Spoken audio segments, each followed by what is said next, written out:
Hello students.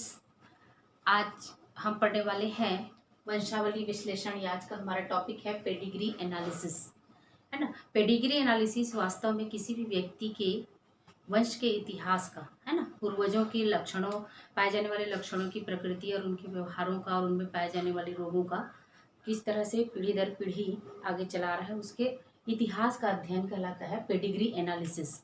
ठीक है। Mendel ने भी वंशागति के पैटर्न को, इनहेरिटेंस के पैटर्न को समझने के लिए मटर के पौधों का प्रयोग किया था। उनके विभिन्न संकरण करके पीढ़ियों में किस तरह से लक्षण जो है एक पीढ़ी से दूसरी पीढ़ी में जाते हैं वो बताया था।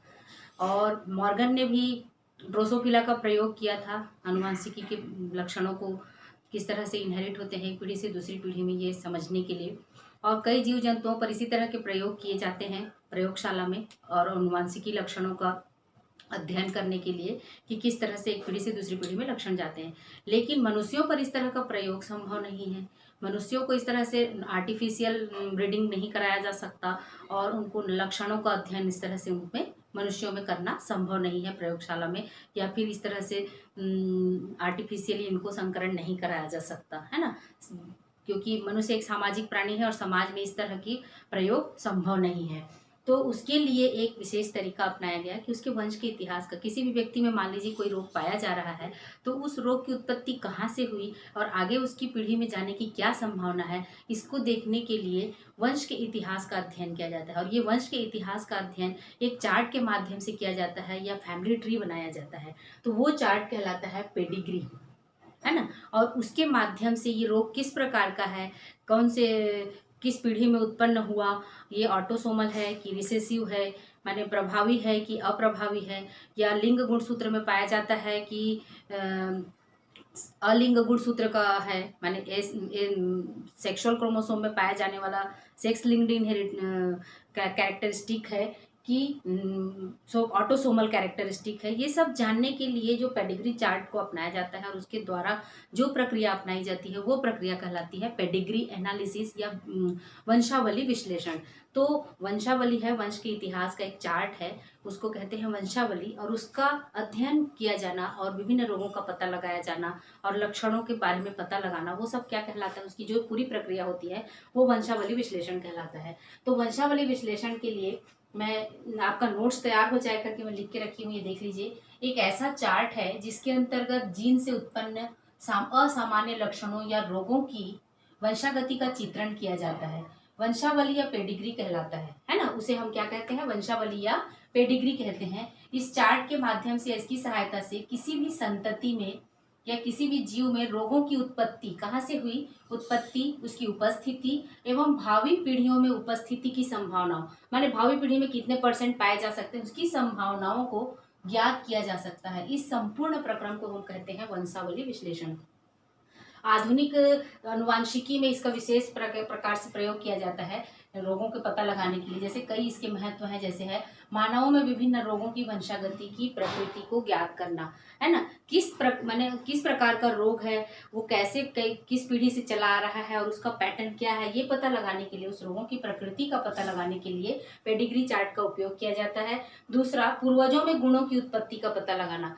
पूर्वजों में किस पूर्वज में इस गुण, कोई मान लीजिए किसी व्यक्ति में कोई गुण उपस्थित है तो वो गुण जो है वह, या वो रोग उपस्थित है तो वो किस पूर्वज से आया, उस उत्पत्ति का पता लगाना। या समवंशी या समगोत्रीय विवाह के लाभदायक और हानिकारक पहलुओं की जानकारी, माने एक ही गोत्र में किसी व्यक्ति की शादी हो रही है अपने ही गोत्र की किसी लड़की से, तो उसके फलस्वरूप जो लाभदायक या हानिकारक जो भी पहलू है उसकी जानकारी हमको पेडिग्री एनालिसिस के माध्यम से मिलती है। चिकित्सा अनुसंधान में व्यापक रूप से, जैसे कि त्वचा, बाल, आंखों के रंग, प्रकृति, आंखों के रंग और प्रकृति तथा अन्य विभिन्न रोग हैं, जैसे कि कलर ब्लाइंडनेस है, वर्णांधता है, हीमोफीलिया है, ब्लड ग्रुप है आदि, इन सब की वंशागति का पैटर्न जानने के लिए वंशावली या पेडिग्री चार्ट का उपयोग किया जाता है। जेनेटिक काउंसलिंग में भी पेडिग्री चार्ट का उपयोग किया जाता है। तो पेडिग्री एनालिसिस करने के लिए विभिन्न मानकों और संकेतों का प्रयोग किया जाता है। और ये विभिन्न मानक और संकेत हैं, जैसे कि एक स्क्वायर है ना, मानक और संकेत या स्टैंडर्ड सिंबल्स का उपयोग किया जाता है। एक सिंपल स्क्वायर दिया है तो वो क्या है, मेल को दर्शाता है या नर के लिए सिंबल किया जाता है। पूरी चार्ट में फैमिली ट्री बनाई जाती है, उसके लिए इन सिंबल्स को प्रयोग करके इस तरह से फैमिली ट्री बनाई जाती है और इसी को कहते हैं हम पेडिग्री चार्ट। तो स्क्वायर है तो वो मेल को दर्शाता है, और सर्कल है या गोल है, गोल संरचना है, खाली है, तो वो फीमेल को या मादा को दर्शाता है। और यदि इन्वर्टेड स्क्वायर है तो वो सेक्स अनस्पेसिफाइड है, माने लिंग का यहाँ पर उल्लेख नहीं है। इस तरह से इन्वर्टेड स्क्वायर थोड़ा घूम गया है या इन्वर्टेड स्क्वायर है तो वो कहलाएगा सेक्स अनस्पेसिफाइड के लिए, माने इसमें लिंग का उल्लेख नहीं है। और आता है अब तीनों, यदि इस तरह के तीनों स्ट्रक्चर्स में यदि भरे हुए हैं, है ना, तो ये कहलाता है अफेक्टेड, मतलब ये रोग से प्रभावित व्यक्तियों के लिए इस तरह का। मादा है, रोग से प्रभावित मादा है तो भरा हुआ स्क्वायर, रोग से प्रभावित नर है तो सर्कल, नर है तो स्क्वायर, मादा है तो सर्कल, और फिर इन्वर्टेड है तो अनस्पेसिफाइड, लिंग का उल्लेख नहीं है। भरा हुआ है तो प्रभावी लोगों के लिए इस तरह का उपयोग किया जाता है। यदि एक स्क्वायर को एक सर्कल के एक सिंगल लाइन के द्वारा जोड़ दिया जाता है, मतलब एक मेल का सिंबल को फीमेल के सिंबल से जोड़ रहा है, मतलब विवाह या मैटिंग को दर्शाता है। ठीक है, उसके बाद यदि दो लाइन दिया गया है, एक स्क्वायर और एक सर्कल, अर्थात एक मेल और फीमेल को दो लाइन से जोड़ा गया है, तो उसको रिलेटिव्स के बीच में, सगोत्रीय विवाह के लिए या रिलेटिव्स के बीच में जो उनमें मैरिज हो रहा है उसको दर्शाने के लिए इस तरह का सिंबल प्रयोग किया जाता है। और यदि मेल और फीमेल पेरेंट है, उसके बाद एक वर्टिकल लाइन या खड़ी रेखा खींची जाती है और फिर इस तरह का फिर मेल और फीमेल को दिखाया जाता है, तो ये होता है उसके पेरेंट्स का पहला लाइन जो होता है पेरेंट्स को दिखाता है, खड़ी रेखा उसकी संतति के लिए बताता है, और नीचे की ओर उनकी संततियों का उल्लेख रहता है, उनके पेरेंट माने ऑफ स्प्रिंग का उल्लेख रहता है कि मेल और फीमेल, लड़की है तो गोल और लड़का है तो फिर उसको स्क्वायर दर्शाया जाता है। यदि गोला है और उसको हाफ शेडेड है, यदि आधी में छाया चित्र है, तो ये कहलाता है वाहक या कैरियर। वाहक मादा होती है या फिर ये कैरियर होती है। मतलब कैरियर का अर्थ क्या होता है कि इसमें जीन, रोग के जीन तो उपस्थित होते हैं, लक्षणों के जीन, लेकिन उसके लक्षण जो है बाहर से दिखाई नहीं पड़ते हैं, तो उनको कहेंगे कैरियर। अब एक्स लिंक्ड में मतलब सेक्सुअल क्रोम, दो प्रकार के रोग होते हैं, हम बता चुके हैं रोगों के बारे में। दो प्रकार के रोग होते हैं, ऑटोसोमल है मतलब अलिंग गुणसूत्र के द्वारा होने वाला रोग है, और सेक्सुअल क्रोमोसोम यानी एक्स लिंक्ड है तो सेक्सुअल क्रोमोसोम में पाए जाने वाले गुण जो है वो एक्स लिंक्ड डिसीज या लिंग गुणसूत्री रोग कहलाते हैं।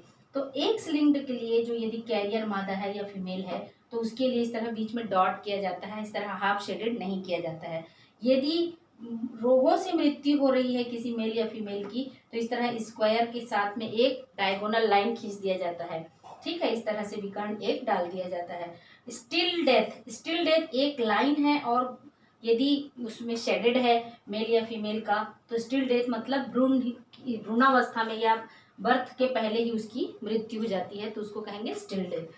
और इसके बाद यदि देखिए इस तरह दिखा रहा है, एक दो सर्कल्स को आपस में इस तरह से जोड़ दिया गया है। इसका अर्थ यह है डाइजाइगोटिक ट्विंस, मतलब दो जाइगोट एक साथ, माने दो जाइगोट से बच्चों की निर्माण हो रही है और ट्विंस या जुड़वा बच्चे पैदा हो रहे हैं, तो उनको इस तरह से एक लाइन से जोड़ दिया जाता है वी के शेप में। तो ये समान है तो उसको, दो लड़की जुड़वा है तो उसको इस तरह से, एक लड़का और एक लड़की है तो इस तरह से ये दिखाया जाता है जुड़वा के लिए। ये डाइजाइगोटिक ट्विंस के लिए, मतलब दो जाइगोट से बच्चों का निर्माण हो रहा है तो इस तरह से ये दिखाया जाता है। आइडेंटिकल ट्विंस मतलब यदि एक ही जाइगोट के विभाजन के फलस्वरूप दो ऑफस्प्रिंग या दो संततियों का निर्माण हो रहा है तो उसको कहेंगे आइडेंटिकल ट्विंस। मतलब एक ही जाइगोट के दो भाग विभाजन होने से हो रहा है, दो ट्विंस का निर्माण हो रहा है, ये ट्विंस को दर्शाता है। और यहाँ पर बीच में रेखा खींच दी गई है, मतलब ये दोनों एक ही जाइगोट से उत्पन्न हुए हैं, तो इसको कहा जाएगा मोनोजाइगोटिक ट्विंस। ठीक है, उसके बाद संततियों को दर्शाने के लिए रोमन लेटर्स इस तरह से फर्स्ट, सेकेंड, थर्ड जनरेशन्स को दर्शाने के लिए क्या दर्शाया, जनरेशन्स के लिए first second third Roman letters का उपयोग किया जाता है।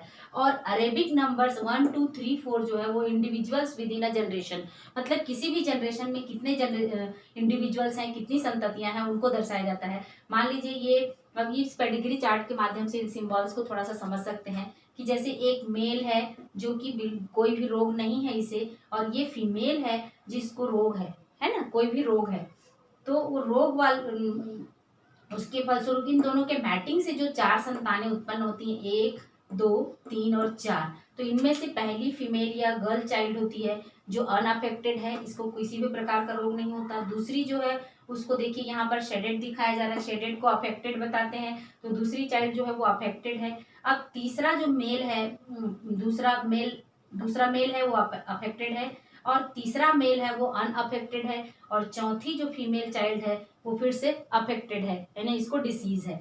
तो इस तरह से पहला दूसरा तीसरा अरेबिक नंबर्स के द्वारा दर्शाया जाता है संततियों को, और जनरेशन्स को first second third Roman letters के द्वारा दर्शाया जाता है। तो इस चार्ट को देख के हम समझ सकते हैं कि एक रोग वाली फीमेल है जो सामान्य मेल के साथ में मैटिंग करके 4 संतानें उत्पन्न करती हैं। इनमें से फिर देखिए जो मेल दो, एक अफेक्टेड मेल है और एक अनअफेक्टेड मेल है, तो अनअफेक्टेड मेल जो होती है, अनअफेक्टेड मेल एक सामान्य फीमेल से मैटिंग करता है, फिर इसके फलस्वरूप जो 3 संतानें उत्पन्न होती हैं ये नेक्स्ट जनरेशन में, तो ये तीनों के तीनों सामान्य थे। उसके बाद देखिए यहाँ पर ये अफेक्टेड फीमेल जो है वो यदि सामान्य मेल से मैटिंग करता है तो उसके फलस्वरूप 3 संतानें फिर से 1 2 3 उत्पन्न हो रही है थर्ड जनरेशन में। उनमें से फर्स्ट जो है वो अनअफेक्टेड है, और सेकंड जो है शेडेड है, इसलिए ये क्या है, अफेक्टेड है, और थर्ड जो है वो अनअफेक्टेड है। तो इस तरह से ये सिंबल्स का अध्ययन इस तरह फैमिली ट्री के लिए किया जाता है। अब हम देखते हैं कि किस तरह से रोगों को पहचाना जाता है। ये पेडिग्री चार्ट मान लो आपको दे दिया जाएगा, तो उसको आप कैसे पहचानेंगे कि ये अलिंग प्रभावी है, कि लिंग प्रभावी है, कि अलिंग अप्रभावी है, या फिर अलिंग प्रभावी है। तो इस तरह से किस तरह का डिसीज है वो जानने के लिए पेडिग्री चार्ट का हम अध्ययन करते हैं। एक दो एग्जाम्पल लेकर समझने की कोशिश करते हैं इसको। अब देखिए उदाहरण के द्वारा हम इसको समझने की कोशिश करते हैं। एक है, सबसे पहले ये समझते हैं कि जेनेटिक डिसऑर्डर्स कितने प्रकार के होते हैं। तो जेनेटिक डिसऑर्डर्स जो होते हैं वो मुख्यतः 4 प्रकार के होते हैं। एक होता है ऑटोसोमल डोमिनेंट, यानी कि अलिंग गुणसूत्र प्रभावी। इसका अर्थ क्या है कि सेक्स क्रोमोसोम एक जोड़ी होते हैं और 22 जोड़ी जो होते हैं मनुष्यों में अलिंग गुणसूत्र होते हैं या ऑटोसोम्स होते हैं। तो ऑटोसोम्स पर यदि कोई डिसीज है तो वो कहलाएगा ऑटोसोमल, है ना। और यदि वो डोमिनेंट है तो वो क्या कहलाएगा, अलिंग गुणसूत्र प्रभावी या ऑटोसोमल डोमिनेंट डिसीज कहलाता है ना। ऑटोसोमल रिसेसिव माने अलिंग गुणसूत्र अप्रभावी। अलिंग गुणसूत्र मतलब ऑटोसोम्स पर पाए जाने वाला कोई भी रिसेसिव कैरेक्टरिस्टिक है जो पीढ़ी दर पीढ़ी दिखाई पड़ रहा है, तो वो कहलाता है अलिंग गुणसूत्र अप्रभावी। दूसरा है sex linked dominant. Sex linked मतलब सेक्स क्रोमोसोम्स होते हैं। फीमेल में क्या होता है, सेक्स क्रोमोसोम फीमेल में XX होता है और मेल में होता है XY। तो XX और XY इन क्रोमोसोम्स में यदि कोई डिसऑर्डर है और वो पीढ़ी दर पीढ़ी जा रहा है तो वो कहलाता है सेक्स लिंक्ड या लिंग गुणसूत्र प्रभावी और अप्रभावी। तो यदि ये डोमिनेंट कैरेक्टरिस्टिक है, डोमिनेंट डिसीज है जो हर पीढ़ी में दिखाई पड़ता है तो वो डोमिनेंट कहलाएगा। और यदि स्किप जनरेशन कर रहा है या एक पीढ़ी में दिखाई पड़ रहा है एक पीढ़ी में नहीं दिखाई पड़ रहा है तो वो कहलाएगा अप्रभावी कहलाएगा। तो इसको हम पेडिग्री चार्ट के माध्यम से समझते हैं कि कैसे हम समझेंगे। मान लीजिए आपको क्वेश्चन में दे दिया जाएगा, इस तरह से पेडिग्री चार्ट आपको दे दिया जाएगा और पहचानिए कि किस प्रकार के डिसीज का एग्जाम्पल है या पेडिग्री चार्ट है करके। तो आप कैसे एनालिसिस करेंगे, सबसे पहले आपको देखना होगा, रूल्स दिए गए हैं उसके लिए। सबसे पहले देखना होगा कि ये डोमिनेंट है कि रिसेसिव है। तो डोमिनेंट रहेगा तो क्या पहचानना है आपको कि यदि देखिए डोमिनेंट है तो एवरी जनरेशन, यानी कि first generation, second generation, third generation, तीनों जनरेशन में यदि यह डिसीज दिखाई पड़ रहा है तो वो डिसीज डोमिनेंट है। जैसे यहाँ पर मान लीजिए मस्कुलर डिस्ट्रॉफी का एग्जाम्पल देकर दिखाया गया है कि पेशी कोशिकाओं में जो डिस्ट्रॉफी दिखाया जाता है उसका दिखाया गया है इसमें मायोटोनिक डिसऑर्डर का। तो इसमें देखिए फीमेल जो है या माता प्रभावित है, माता क्या है, रोग से प्रभावित है और एक सामान्य पिता माने सामान्य नर के साथ में शादी करती है, तो उसके फलस्वरूप उसमें 4 संतानें उत्पन्न होती हैं। उसमें देखिए ये पहला पहला जनरेशन है जो माता प्रभावित है। दूसरे जनरेशन में जो 4 संतानें होती हैं उसमें से देखिए एक पुत्र प्रभावित है और एक पुत्री प्रभावित है, माने सेकंड जनरेशन में भी दिखाई पड़ रहा है। थर्ड जनरेशन में देखिए यहाँ पर एक जो डिफेक्टेड या अफेक्टेड पुत्र जो है वो एक सामान्य लड़की से विवाह करता है, उसके फलस्वरूप उसमें 3 संतानें उत्पन्न होती हैं। तो देखिए तीसरे जनरेशन में भी एक जो लड़की है या गर्ल चाइल्ड है उसमें यह डिसीज फिर से दिखाई पड़ रहा है। तो लगातार तीनों जनरेशन में यदि डिसीज दिखाई पड़े तो वह डिसीज क्या होगा, प्रभावी या डोमिनेंट होगा। पहला आप पहचान गए कि ये डिसीज डोमिनेंट है। अब दूसरा पहचानना आपको क्या है कि ये ऑटोसोम पर पाए जा रहे हैं कि सेक्स क्रोमोसोम पर पाए जा रहे हैं। तो उसको कैसे पहचानेंगे, यदि ऑटोसोम पर पाए जाते हैं तो मेल और फीमेल दोनों चाइल्ड जो होते हैं वो अफेक्टेड होते हैं। ऑटोसोम पर पाए जाते हैं तो क्या होता है, मेल और फीमेल दोनों चाइल्ड जो है वो अफेक्टेड होते हैं। तो यहाँ पर देखिए पुत्र भी प्रभावित है और पुत्री भी प्रभावित है। तो इससे हम पहचान सकते हैं कि यह जो है प्रभाव ऑटोसोमल यानी कि अलिंग गुणसूत्री और प्रभावी प्रकार का रोग है। तो ये रोग क्या कहलाएगा, अलिंग प्रभावी, है ना, dominant autosomal dominant disease. Muscular dystrophy क्या है, अलिंग प्रभावी या ऑटोसोमल डोमिनेंट डिसीज है। उसी तरह से अब एक एग्जांपल और आपके एनसीईआरटी के बुक में दिया गया है, ये है ऑटोसोमल रिसेसिव डिसीज है सिकल सेल एनीमिया का। इसको कैसे पहचानेंगे, देखिए मान लीजिए एक सामान्य दो सामान्य दिखाई पड़ रहे हैं बाहर से और दोनों की शादी होती है, उसके फलस्वरूप यहाँ पर देखिए पेरेंट्स बिल्कुल अफेक्टेड दिखाई नहीं पड़ रहे हैं, अफेक्टेड नहीं है, और उनके फलस्वरूप इनमें 4 संतानें उत्पन्न होती हैं, 5 संतानें, सामान्य नर और डिसीज्ड फीमेल मेल, है ना, पुत्र जो है फिर से प्रभावित है, पुत्री अप्रभावित है, फिर पुत्र जो है या पुत्री या डॉटर जो है फिर से प्रभावित है और सन जो है वो अप्रभावित है। तो इस तरह से 1 2 3 4 5 करके माने पीढ़ियों के लिए, संततियों के लिए हम इस तरह से रोमन लेटर्स लिखते हैं, अरेबिक लेटर्स लिखते हैं। तो अब देखिए ये पहले जनरेशन में बिल्कुल भी रोग दिखाई नहीं पड़ रहा है, जबकि दूसरे जनरेशन में पुत्र और पुत्री दोनों प्रभावित हैं, माने डॉटर और सन दोनों प्रभावित हैं। तो इससे क्या पहचानेंगे हम कि ये ऑटोसोमल है, और एक जनरेशन में दिखाई नहीं पड़ रहा है और दूसरे जनरेशन में दिखाई पड़ रहा है। फिर नेक्स्ट थर्ड जनरेशन में यहाँ पर देखिए, यहाँ भी देखिए एक जनरेशन में दिखाई नहीं पड़ रहा है जबकि दूसरे जनरेशन में फिर से दिखाई पड़ रहा है। तो एक जनरेशन यदि स्किप करके लक्षण रोग का लक्षण दिखाई पड़ रहा है तो ये रोग क्या कहलाएगा, स्किप कर रहा है, मतलब स्किप जनरेशन होता है तो क्या होता है, स्किप जनरेशन है तो रिसेसिव या अप्रभावी है। एक रूल और है इसमें, ऑटोसोमल डिसीज सेक्स लिंक्ड में आपको ये पहचानना है, ये तो हो गया ऑटोसोमल और डोमिनेंट और रिसेसिव का। यदि सेक्स क्रोमोसोमल डिसीज है तो हमेशा क्या देखते हैं कि मदर से हमेशा किसको जाता है, एक्स लिंक्ड जीन्स जो होते हैं, एक्स क्रोमोसोम पर जो डिसीज के जीन्स पाए जाते हैं वो हमेशा माता से किसको जाता है, माता से हमेशा पुत्र को जाता है और पिता से हमेशा पुत्री को जाता है। तो वो कैसे होता है, एक हीमोफिलिक पुरुष, एक्स एच को हम किसके लिए डिनोट करते हैं, एच मतलब हीमोफीलिया। एक्स क्रोमोसोम पर यदि पुरुष के एक्स क्रोमोसोम पर यदि हीमोफीलिया के जीन उपस्थित हैं, अर्थात पुरुष क्या है, हीमोफिलिक है, पुरुष में क्या सिर्फ एक एक्स क्रोमोसोम है और यदि उसमें हीमोफीलिया के जीन है मतलब उसमें दिखाई पड़ेगा लक्षण, है ना, मतलब रोगी होगा। ये पिता जो है उसका, पिता क्या है, रोगी है, और माता जो है वो ये क्या है, मदर है, मदर सामान्य है मान लीजिए, हाँ, और पिता जो है वो हीमोफिलिक है, मान लीजिए पिता क्या है, हीमोफीलिया से ग्रस्त है ना, हीमोफिलिक है, पिता हीमोफिलिक है और एक्स क्रोमोसोम पर यदि हीमोफीलिया के जीन उपस्थित हैं और माता सामान्य है, तो इसमें पिता में उपस्थित जो जीन है वो किसको जाता है, पुत्र को जाता है कि पुत्री को जाता है, वो हम चेक करते हैं। इसमें पहले गैमेट्स बना लीजिए, एक्स एच और वाई, 2 प्रकार के क्रोमोसोम इस पिता के फलस्वरूप बनेगा, पिता के गैमेट, और माता के गैमेट जो है एक्स एक्स बनेंगे। अब इसमें देखिए सामान्य है दोनों एक्स। अब एक्स एच जो प्रभावित जीन है वाला एक्स क्रोमोसोम है वो किसको मिल रहा है, इसके एक्स क्रोमोसोम से मिलकर फिर एक पुत्री का निर्माण कर रहा है या डॉटर का, और ये डॉटर कैसी होगी, एक्स एच और एक्स है, मतलब दोनों में से एक में उपस्थित है, तो इसमें रोगी तो होगी लेकिन उसके लक्षण उसको दिखाई नहीं पड़ेंगे। वाहक होगी, वो कैरियर होगी, इस जीन को कैरी कर रही है और अगली जनरेशन को वो प्रदान करेगी, है ना। लेकिन इसमें ये रोग के लक्षण दिखाई नहीं पड़ रहे हैं। लेकिन जीन, रोग का जीन जो है वो पिता से एक्स के द्वारा किसको प्राप्त हो रहा है, एक्स क्रोमोसोम के द्वारा पुत्री को प्राप्त हो रहा है।